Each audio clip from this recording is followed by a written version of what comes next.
planning on doing it at home? No, most do plan on going to the hospital. Really? Is that because it's what most plan now? I think there's still a lot of fear in the minds of men and women that something could go wrong, so they want to be in the hospital. The point that I usually try to get across to people who come in for hypnobirthing, because they are planning for a natural birth, that's what their desire is that the outcomes are actually better for a home birth. And I always like to say that at least once in my class, so that it gets them thinking at least that that's an option, because a lot of the decisions that they're making in terms of going to the hospital are fear-based. But once people realize that it's actually safer to birth at home, they can go home and do their own research and look that up. And, you know, I would like to see more people recognizing that as an option. Now, Tammi, on your second birth, did you have any drugs or anything that you used? No. Okay. And it was by your bed, hanging on the bed sheet, right? Yes. Yeah, And when you kneeling right next to my bed. even at the actual delivery? Yeah, mm-hmm. Yep. So you were like on your feet? There are photos I could show you. I'd love to see them sometime. With Braden's head hanging out. It took me a while to realize that you can't show those birth photos to everybody. Right. At first I was so proud that I began thinking, you know, I think there are people who are never going to talk to me again. But even so, I mean, just, you did the standing, no drugs. Right, yes. And it wasn't not painful, was it? Well, for me at the time, again, I find myself to be an evolving person. At that point, there wasn't hypnobirthing in the area. Mm-hmm. Water birth wasn't big at the time, which is using water to... Doing it in a tub. Yeah. I mean, it's not like you're necessarily your home bathtub, but Right, well, it depends. It's got to be a big tub, right? With easy it access. needs to be a decent tub, because the water needs to be up over the woman's abdomen, over her baby. And you do water birthing yourself. Do you have a tub that you, am I correct? I do have a birth tub that some of my moms use. All right. Yeah. So, but these things weren't available at the time, so. Not readily, no, Right. and my midwife hadn't talked about them at the time, so yes, I just did it kneeling next to my bed. For me, it was painful for me. Right. I think looking back now, if I had it to do again, of course, I would definitely do hypnobirthing, and I would probably use water. What percentage of your, Stephanie's shaking her head yes. I can't see you That's the way shaking to her head. go. That's right. Home birth, water birth with hypnobirthing. What's the percentage of your clients that use, do that? Hypnobirthing? Hypnobirthing and water birth? Water birth, I would say probably about 90%. Really? Hypnobirthing, I'd say 50 to 75%. Wow. And when I meet with my families and they're trying to choose a method of childbirth education Right. to take during their pregnancy, I really stress to them that hypnobirthing isn't just for pregnancy or birth. It's a tool. Hypnosis is a tool. It's a lifelong tool. And so they can use it postpartum. I've had moms who have been so calm throughout pregnancy and birth their baby beautifully, and then start going into this, I don't know, somewhat chaos. You know. Babies can make your life chaotic. Absolutely, and that's when you can go back to hypnosis. Interesting. And bring it all back. All right. So you get a coin on a chain and you swing it in front and say, you're on a summer day, you're not having a baby, you're far away, you'll cluck like a chicken. What's hypnosis? So hypnosis is a highly focused state of mind. You're not far away or distant, you're actually highly focused. So when your conscious mind focuses on something, like a task, for example, let's talk about hypnosis for birth. We have the women practice listening to a CD that begins with a relaxation.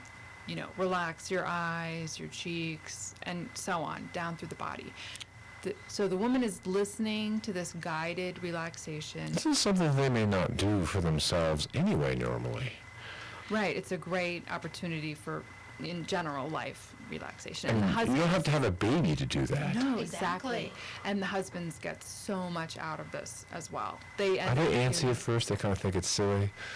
Some of them, and then you should see their eyes in the first class. They're the ones who are so excited about it and really get it and start asking really good questions. And it's amazing to see the shift after that first class.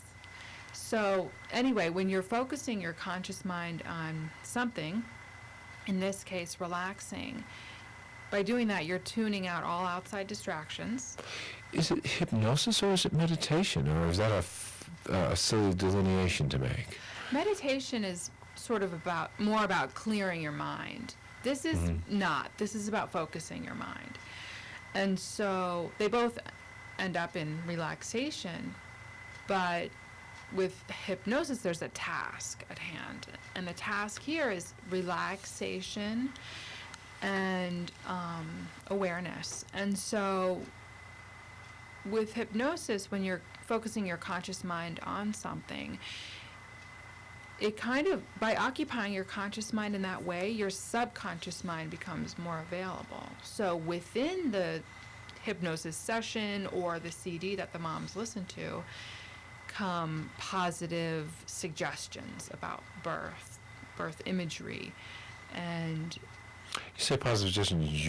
You say positive things to them. yes, in the HypnoBirthing classes, there are multiple ways that we use hypnosis. So one of the ways is that the moms take home a CD from the class and listen to it every day.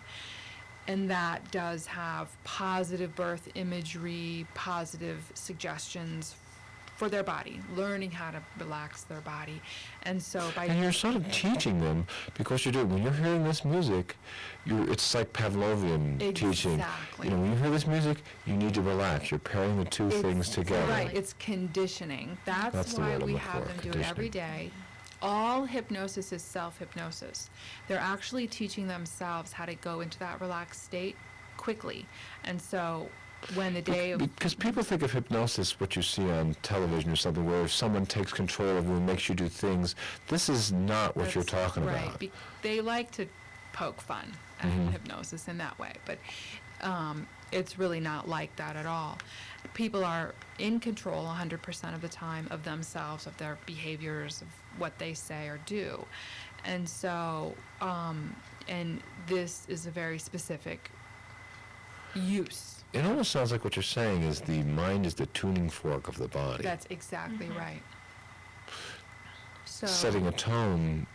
correct. So you're right. And it is conditioning, and they listen every day, and then when the day of labor comes along, they can either put that CD on or use the other techniques that they've practiced and bring themselves into that relaxed state so that they can labor with their body and mind totally relaxed. That way birth unfolds naturally, easily, progresses, and the women are much more comfortable in that state. You teach them techniques of breathing and stuff too? Yes, deep breathing, which is very normal and natural, nothing special, just very regular deep breathing to help their muscles, because when you're having a baby, your uterine muscles are contracting, and so to breathe deeply through the muscle contractions, it actually helps the muscles work efficiently, effectively, helping labor progress.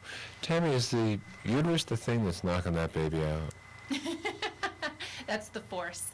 I mean, in a sense of, when people say about bearing down, it's not that you're necessarily using your diaphragm or pressure. It is that, I guess it's very big then, but, I mean, we're talking, less skin than is in a football. It's not a huge muscle. It's not as big as the muscles in your calves. Am I correct in that, as far as weight and mass, or I don't know? Well, I don't know, Tammi, if you know about weight and mass of the uterus. Do you know about that? Not, yeah. go ahead. Okay, because the actually the force of the strength of the uterine muscles is very strong. There's something called the natural expulsive response, which means that the